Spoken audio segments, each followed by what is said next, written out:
And it's happened to me. Like I've actually drawn on a piece of paper and no BS, I've tapped the paper twice as if you're like trying to tap the undo button on an iPad. It's happened to me. I've done it.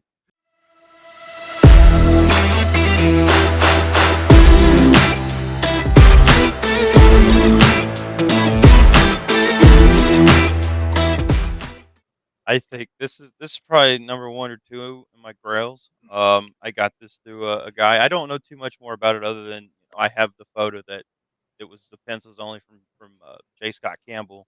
But maybe Jose can give me a little more insight on it because I don't really know too much more about it other than who had it at one point. I think Anthony had it, Okay. didn't he? I I think don't know if Anthony this had was. it. I No, don't think this was Anthony's. I don't. no. I think nah.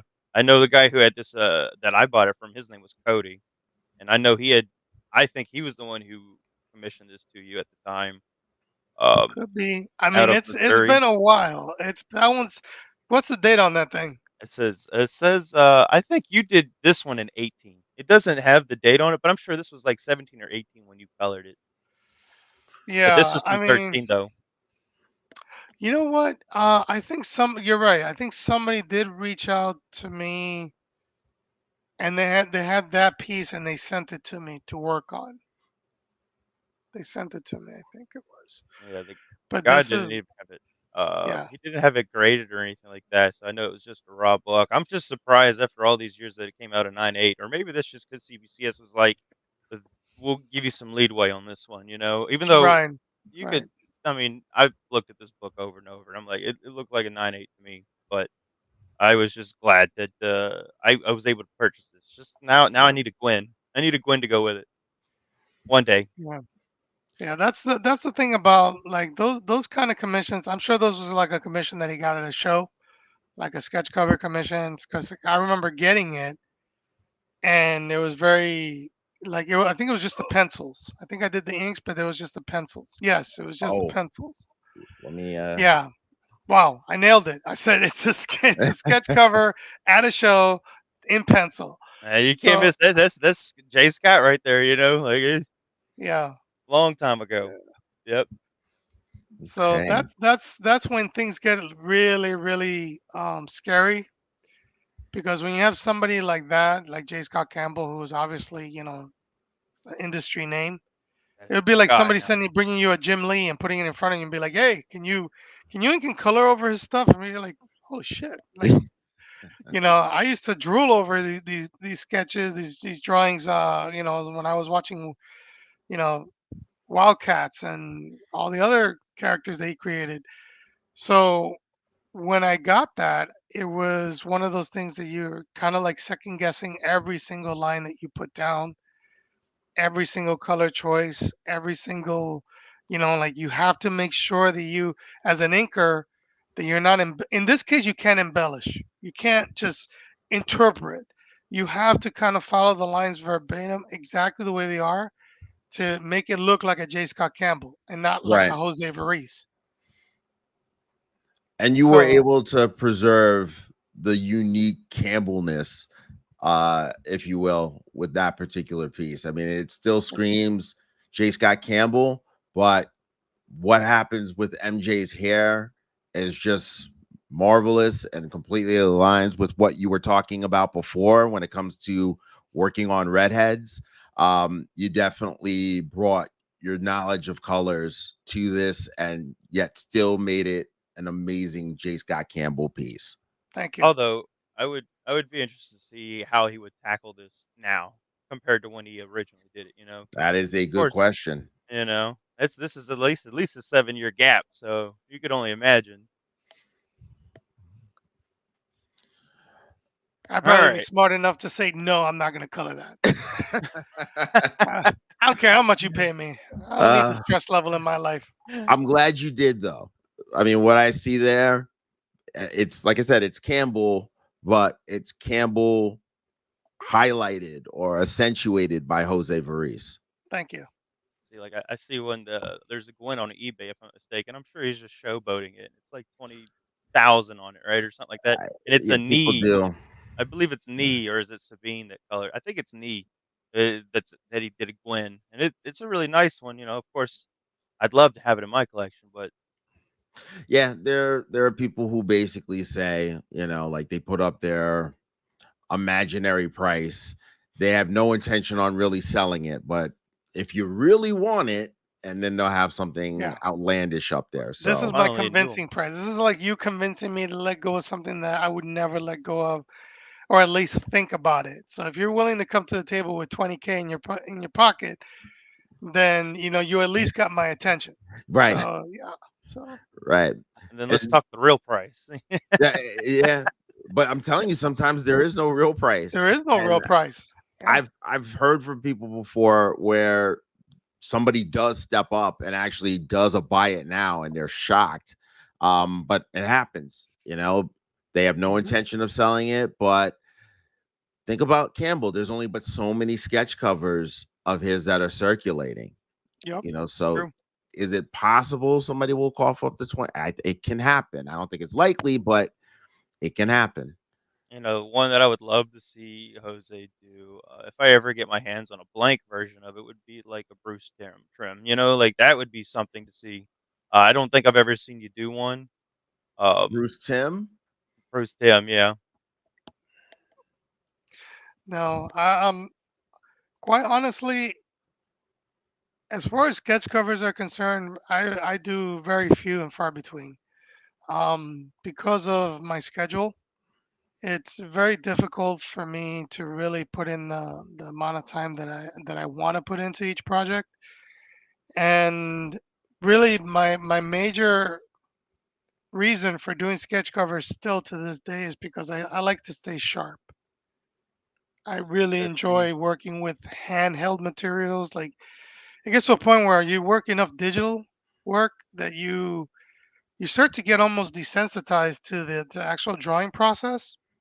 And it's happened to me. Like I've actually drawn on a piece of paper and no BS, I've tapped the paper twice as if you're like trying to tap the undo button on an iPad. It's happened to me. I've done it. It's really weird. And when that happens, it's like, wow, I really need to get back to like creating things by hand. And one of the things that and that's why I think traditional art should never die, because you there's a lot more thought process that goes into that drawing. Before you do that next line, you need to think about where that next line is going to go. Otherwise, you risk of having to erase it and start over again, or damage what you've done already. Or if you're in the middle of a painting and you decide that you want to do like some kind of crazy blending or add a new color, you really have to be thoughtful about whether or not you're going to do this and what the risk is going to be on whether or not you make the wrong choice and now you have to start all over again. So it holds that the artist more accountable to create the best work that they can, because they really have to think about what's the next chess move, what's the next thing I got to do. Right. And that's why I do what I do. I would love to continue to draw traditionally until I can't anymore. um and to get into a point in my life financially where I can pick and choose the things that I want to draw and just be like, here guys, check this out, just because I want to show it off and not have to worry about paying the bills or doing this or what, putting my kids through college or any of that. But being able to be a point in my life where it's kind of like I want to paint, I want to work on canvas, I want to do large watercolors, I whatever it is, but to be able to dabble into those areas eventually in the future. But for right now, I don't think I'll ever stop doing sketch covers. I take the projects as they come, and as I finish something, then I'll open up a spot if somebody asks me if they want something.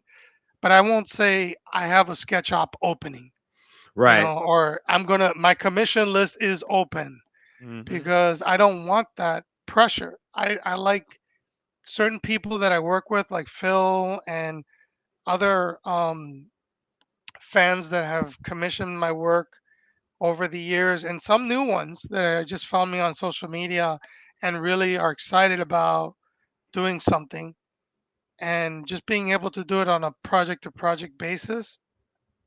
And I think that kind of like alleviates a lot of the stress level. Like after I finish Phil's pieces, I got a couple other pieces that I need to get done to send out to the fans. And then when that happens, it's back to work. It's back to doing what I'm doing. I'm not going to post commission list open, but I am going to be open to somebody reaching out to me and saying, "Hey man, I saw your work on social media. I love that side lock. I was wondering, do you have a space? Do you take commissions? Do you have a space open? And what is your rates? Here you go. These are my rates. Oh, thank you very much. I'll save up for this. Fantastic. But the point is that for me, I just like really enjoy the traditional process of drawing because it makes me connect with something. And I know it's going to sound really cheesy, but it's a spiritual connection. Being able to touch things and physically connect with that surface that has nothing on it, and bring something, conceptualize something from nothing and bring it into being, and and doing it faithfully without without the safety net of digital work to save you if you make a mistake. And I think that's what makes the work even that much more, like, you appreciate it more because you're like, damn, I went through this marathon, and look at what came out of it, and I'm really excited about it. What's the next thing I'm gonna do? So Got it. that Got it. No, and believe me, we are thankful that you're still Yeah. willing to put pencil to paper and create a lot of the amazing work that we've seen today. thank you. Yep. Phil, what Yeah. else we got? Believe me, you know they're asking me all the time. Like, "We gonna do? You do anything with Jose?" Like, I mean, I No, have an Phil, idea, no, Phil. and I tell him I was like, "Well, I got something planned for this time." Like he knows. I mean, when it's MegaCon, like it's time to go. We're gearing up for it. So Yeah. I'm just waiting for November, October to get here, and well, I got a lot for him, and he's gonna be like, I'm gonna kill you, Philip. I got a lot." Awesome. But we got this one is, man. This one is like really becoming one of my favorites just because of how the background in it, and what I put into this, because this was just a Ryan Stegman sketch that Mark Morales brought together with some inks, and then Jose really polished it off. Oh yes, the Green Goblin. Really cool work by Stegman here. Um, just like an exaggerated but classic Green Goblin look there, and with the coloring, um, just like really, really strong. Blending back and forth between the green, the yellow, which is dominant in the background, and it's integrated also into the purple. This one was definitely one of my favorites, and I don't have enough Stegman sketches, but because he's a hot commodity now, so he can command a little more. But I remember when I was able to get full bodies for like 250, 200. So I bought this on eBay just because of I knew I could do some work to it, and it came out really nice because this was Yes, just it did. scribbles. And that's actually orange in the upper half. I'm looking like I'm getting a Yeah, better look at it I think now it's going too. So from yeah, orange to yellows, and then you see, of course, it's got the. I'm pretty sure it's Posca that he used there. Really very brought that cool. together. Like, you just don't even think. I mean, it's just like there's just this color hitting this side, even into the teeth a little bit right there. So it really blew my mind as I was watching him do this little by little, and I was just like, wow, wow. I got another segment here. What really makes this one more special for me is that I actually was at the show. Whoever had originally commissioned this, they got a good one, and it just happens to be my birthday that it has the label date that he did the sketch on. So it's a little personal to me a little bit. Yeah, that's a He's classic Spider-Man there. because he's not putting sketches together like this in 2019 or in 2024 at that point, unless you're paying big money for it. Very true. But Jose again with the colors here. I mean, this looks publishable. Thank you. We're Just gonna just a couple more. that's just Just like two his more. Just two more. walking around collection. Just like just Oh, I know. Oh yeah, this is still scratching the surface.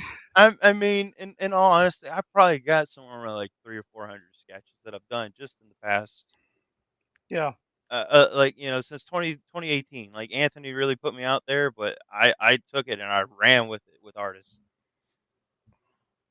But this one we got from Steve Butler, and this one these are it's hard to really say these are like top 5, but like I think as far as just the way that they were colored, because of what Steve's like his lines are just so tight that this could also be a variant cover, I think. I could see that. I I'm looking in the background there. What is behind him exact? Is Oh, that's his Glider. glider right there, and that is the like glider, right? in a computer. Yeah, that's I the was gonna glider. say it looks like the glider folded somewhat. That is Mhm. cool. Yeah, I'm not too sure because when I came to Steve, I usually do full bodies with him, but I was like, let's do something a little different. Like, how much for bust, you know? And he gave me a really sweet deal on them. So I did like 5 bust with him at the time, and this is one of them. Yeah, that turned out really strong. I like that one. And for the last Steve Butler, Another really good Doc Ock here.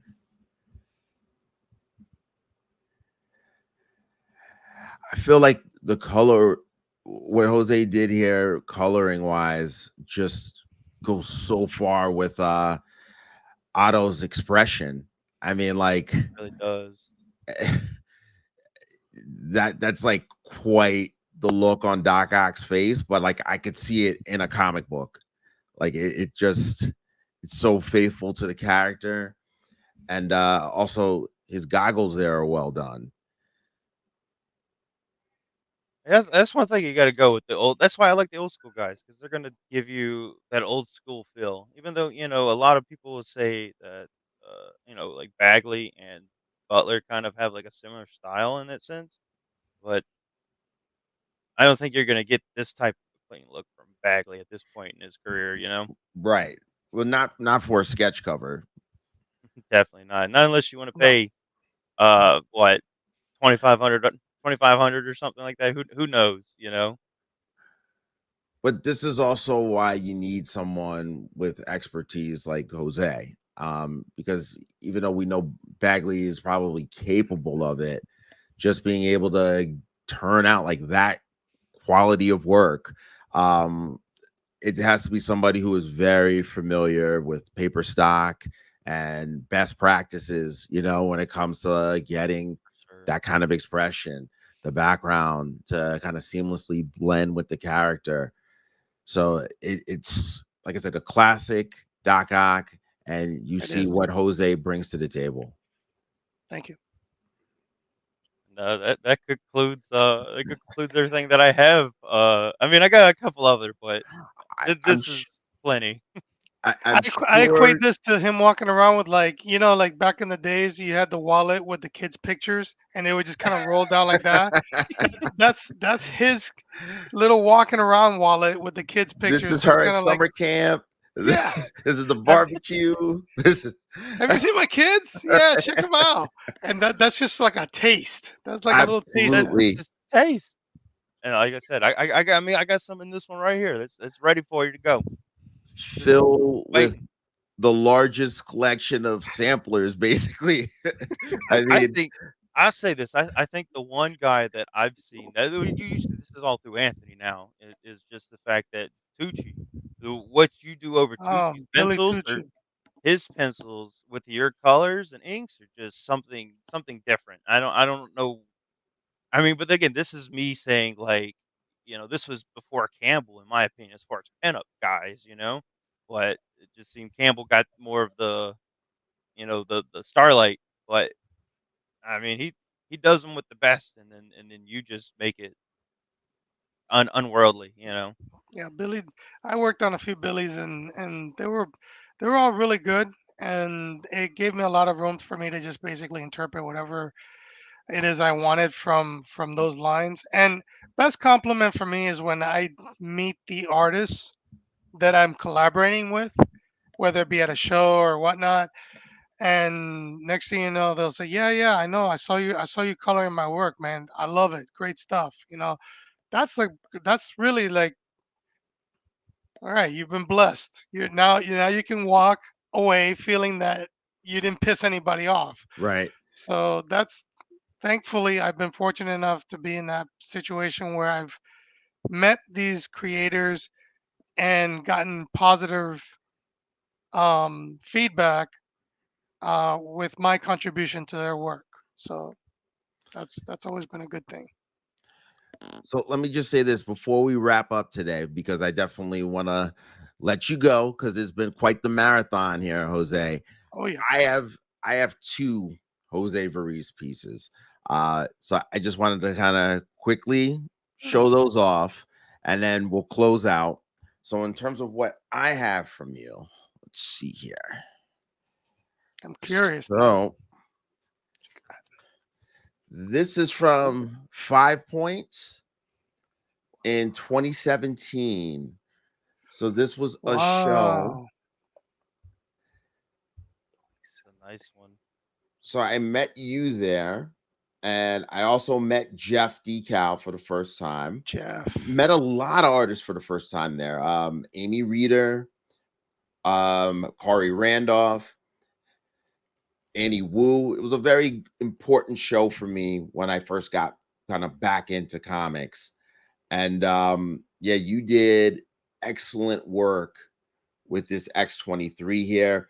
I remember you went back and forth with me because I wanted the original Wolverine costume on her, Uh-huh. and you were kind of like, "Are you sure?" Like, because I think you wanted to do more of like her X-Force look, but I was like, Yeah, with I was that, just wanting to make sure that, it is what you wanted, because sometimes, you have this vision in your head of what you want, and then you put it on paper and you're like, okay, yeah. I want to make sure I caught it the way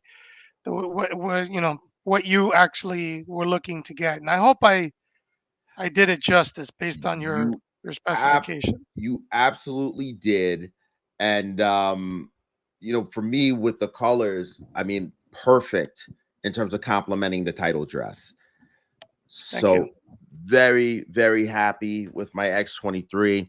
The other one I have is an eBay find, which people know I am likely to do. Come across something that somebody else is getting rid of for one reason or another, Nice. and I'm like, are you crazy? I will definitely take that. So, oops. This is a little different from what we Yeah. have been seeing. I think, me personally, when I came to think about this cover and when he showed it to me the first time, I would have thought this is a $800 piece, and I know this is like this one looked like it was very early on in your career, Hmm. and had you charged for that now, it would have been quite the fee, I'm sure, because this one's super duper well done. This is as good as an homage can get, in my opinion, when it comes to sketch covers. I mean, you Thank you. completely nailed this. Corner to Um, corner. this to me, especially when we're talking about Ray and Finn, when I look at published covers that are out there, I don't think there's a published cover with the characters from the latest trilogy that tops this. Oh man, thanks. That's that's a that's an amazing compliment. That really is an amazing compliment. I remember working on this piece. Um, I mean, it was just something totally different. It was a completely different departure than what I'm used to. I believe it or not, I love Star Wars, but I don't get a lot of Star Wars stuff. I don't. Um, and there's only a few I can count on my hands the Star Wars themed pieces that I've done. Maybe a couple of Vaders, you know, that piece, and maybe two or three more, and that's pretty much it. Like, which is, you know, it's kind Yeah, of weird I because I would think I'd get absolutely. more, but people love, your classics. People love Marvel, DC. They love, even Dark Horse and some of these other indies. But yeah, that's that. Wow, that took me back, man. That's that. I'm glad that you enjoyed that piece. I Had appreciate to the fact that. So had to buy it, and Phil, of course, appreciated that immediately, but that's something people need to see because a lot of the work that's out there, it definitely shows what you can do with a character or two. But like that to me makes it very clear that this man is publishable. He I can appreciate do that. that. Like if you want to go in that direction, don't just think of Jose Varese as the Kickstarter guy or the guy to bring a sketch cover to. A lot of you smaller publishers out there, you should be flooding this man's inbox I because appreciate that. that to me is all the proof you need that he should be a working variant cover artist in this industry. Just saying. Should be. I Definitely appreciate should it. be. Thank you so much. Um, Still and waiting and on today. thank you guys for having me at the show and for sharing this time and going through memory lane here because I mean you just brought out some stuff that wow took me back to the beginning of my career. Um, I just wanted to share a few things real quick before we Oh, go. absolutely. Number one, Absolutely. whatnot. Everybody talks whatnot, whatnot, whatnot, whatnot. I don't particularly have a whatnot show, but I partner with the Lab Comics who hosts a whatnot. And if you're ever interested in getting, you know, specialty books, metal covers, foils, and every once in a while I do mystery boxes with like sketches inside of it. So that's definitely something for the whatnot crowd. If you like my work, um, you know, feel free to follow me on Instagram. My Insta handle is jvarese art, and I'm always posting things there, and I'm always posting events and Kickstarter information. So if you follow that, you'll be able to follow the whatnot. You'll be able to follow the Kickstarters that are coming up, and there are going to be a few coming up this this year. A few more. Santera issue 2 will also be coming out this year, so be on the lookout for that. And there'll be opportunities for you to be able to purchase issue 1, so to get you kind of started and transition into the next issue. So that's pretty much it. And I want to thank everybody who have supported me up until now and who continue to support me into the future. I couldn't have done this without you guys. And as far as I'm concerned, the fans are what drive us, the artists, what help us provide for our families. The fans are the ones that keep us relevant, and I think that we definitely need to continue to work together as a community and support each other. So both the artists as well as the fans. So thank you everyone for everything that you've done for me. Thank you, Jose. Thank you, Phil. Just so you guys know, stick around, but I am gonna close out.